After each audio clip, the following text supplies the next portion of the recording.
So here we have Mr. Ratcliffe, and he's saying something that is on everyone's mind. He's saying it, everyone's feeling it, and he's been asked by the Prime Minister to apologize for his words. Let's get into this one.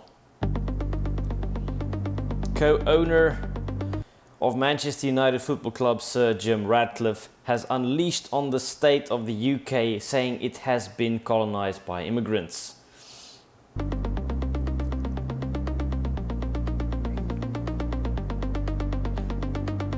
The UK has been colonised by immigrants, really, isn't it?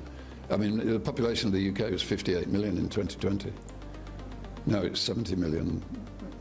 That's 12 million people. You met recently. I mean, that sounds like a colonisation to me. The stats are pretty clear on this one. I don't know what's so controversial. You with Nigel Farage, didn't you? He went on to slam the UK Prime Minister Keir Starmer, saying he's too nice and doesn't make the tough decisions needed to fix the UK. Also, nothing controversial there. Let's move on.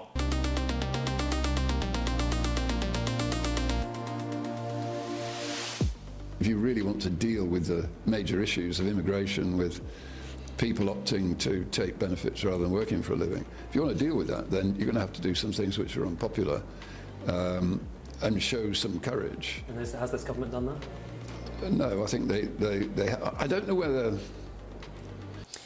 You know, this whole thing where they say that it's unpopular, I don't know why they say it's unpopular.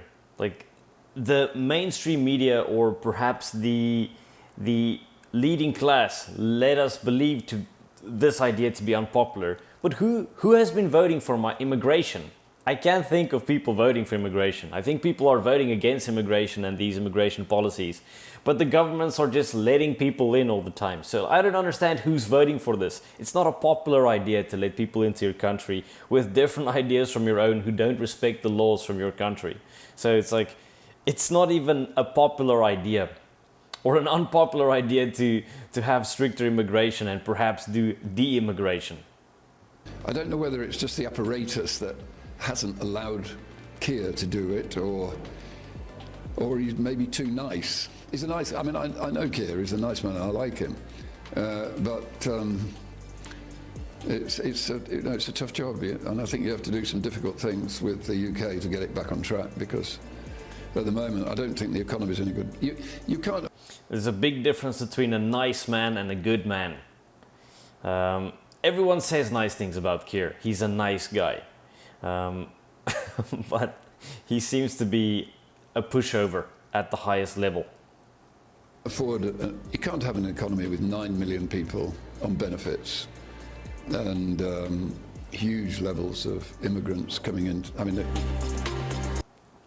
the fact that these immigrants are, the vast majority of them are on benefits. The taxpayer is literally spending their money on people that they don't even want to be there, that don't respect the country, that don't want the laws to be the same. They want Sharia law, they want it their way. It is a colonization. It's not a controversial statement. It's just controversial because of what they want you to think. But it isn't factually controversial. It is actually solid facts. So there are online commentators applauding Mr. Ratcliffe and his honesty.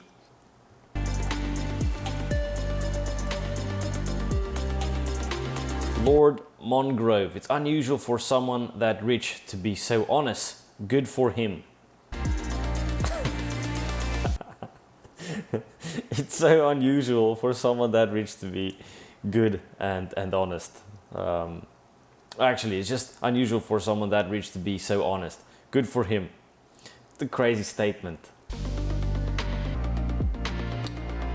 But not everyone agreed with sports activist group Kick It Out, saying it was disgraceful.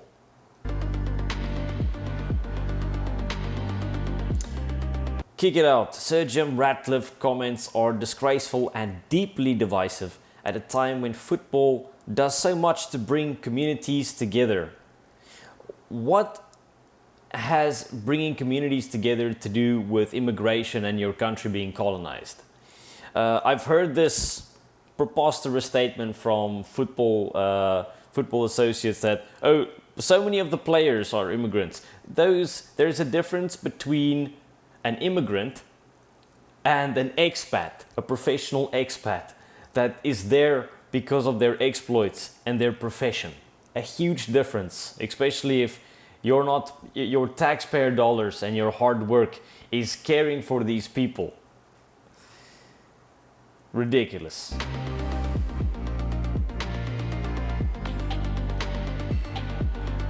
In addition, another statement from Kik.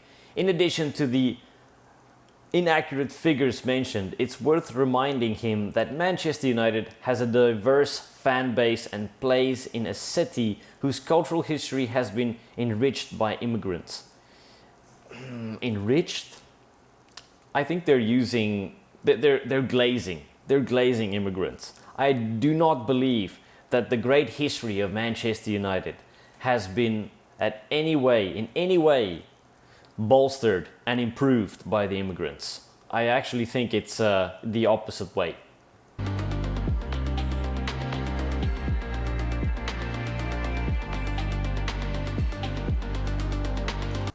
This type of language and leadership has no place in English football, and we believe most fans will feel the same.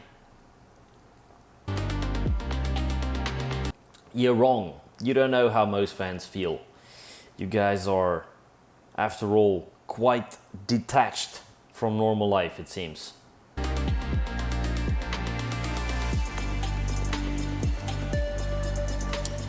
Glazers out, Ratcliffe out. You know, this is not because of his statement about immigration. This is just because the club hasn't won any silverware or done anything good in the league, being one of the biggest clubs, if not the biggest club in the world. So they're kind of conflating two issues here. English political activist Andrew Fisher agreed, calling out the billionaires' hypocrisy. Hypocrisy. Is it a problem having such a prominent, wealthy, successful individual like Jim Ratcliffe, part owner of Manchester United, having that view of how the government is, in his opinion, not tackling the issues of immigration and the welfare state?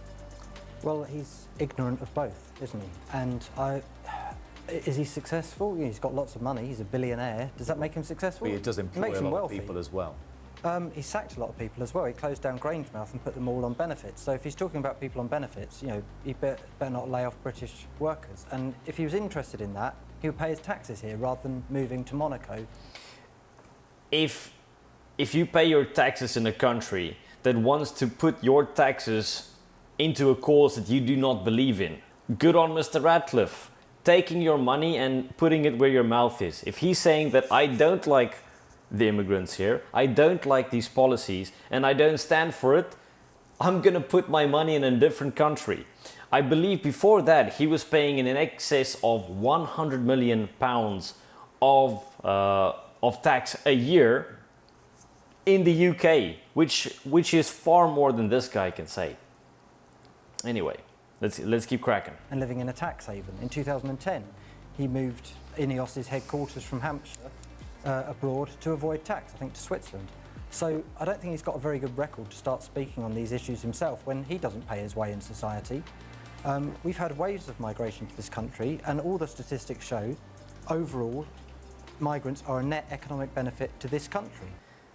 This guy's not even comfortable by the way he's speaking about the stats, because he knows those stats are misinterpreted.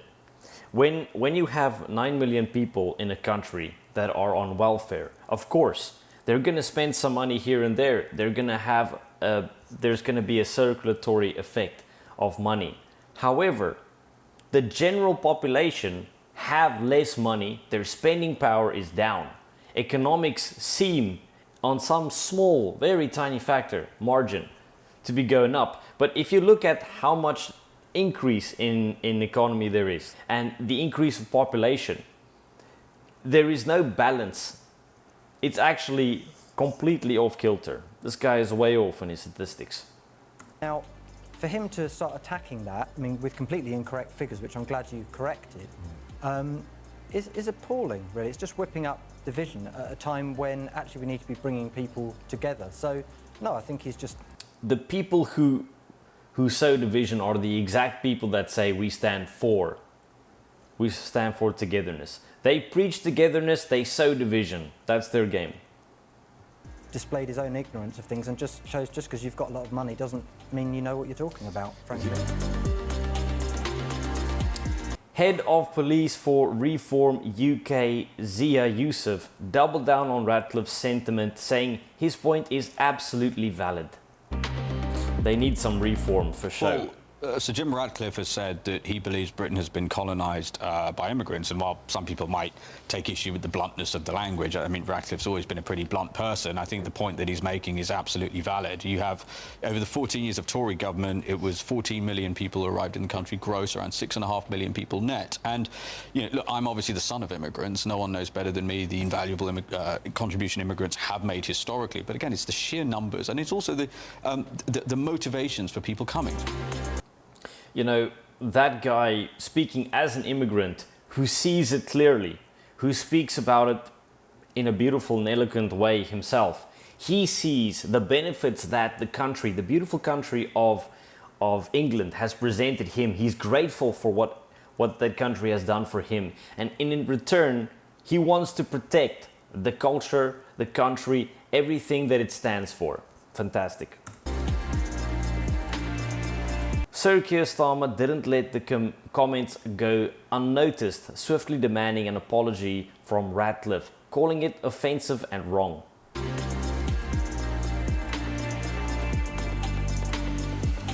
Offensive and wrong. Britain is a proud, tolerant and diverse country. Jim Ratcliffe should apologize. The thing is, this whole thing about England being diverse. Proud, yes. Tolerant, for sure. The part about diversity is just not true. That has, in the past 6 decades, just shot up through the roof. It was by far and away Caucasian whites. That's just how it is. Anglo-Saxons who were the original takers of the land. And that's how it was. That's who built the beautiful country, the beautiful place that is England, and everything that it stands for. Political activist Adam Brooks told GB News that Keir Starmer's reaction is absolutely ridiculous. OK, so the breaking news in the past few minutes is that the Prime Minister, Sir Keir Starmer, has called for Sir Jim Ratcliffe to apologise. He's put a post out saying offensive and wrong. Britain is a proud, tolerant and diverse country. Jim Ratcliffe should apologise. Adam? Ridiculous. Keir Starmer does not understand the feeling on the street. This guy puts it perfectly. They are so unattached, they're so detached from what the general population is feeling. And if you look at the past 5 votes, nobody's been voting for immigration. Everyone wants to do away with these immigration laws and the immigration stance and how many people are coming into their country. Nobody's voting for this. It's not the popular idea. They're completely detached from what people are feeling. People don't want this. They want their country. They want their culture. Foreigners are being put before us, the British taxpayer, before us, the people that were born here. Jim Ratcliffe is 100% right. And it might not sound great, but he's speaking the truth. This Prime Minister is a joke. He's a human rights lawyer that is pretending to sort out illegal immigration. They're also saying, like, it might not sound great. What kind of soft world are we living in? You know, these things are just facts. There's nothing offensive about them. It's just the truth. Like, we live in such a soft world that saying things that are actually just matter of fact can offend so many people is a sign of the failure that we are in at this moment. Immigration. We've had 20,000 odd in since the summer, 300 out on their pathetic deal. It's not even believable that they're trying anymore. And it's not just the dinghies.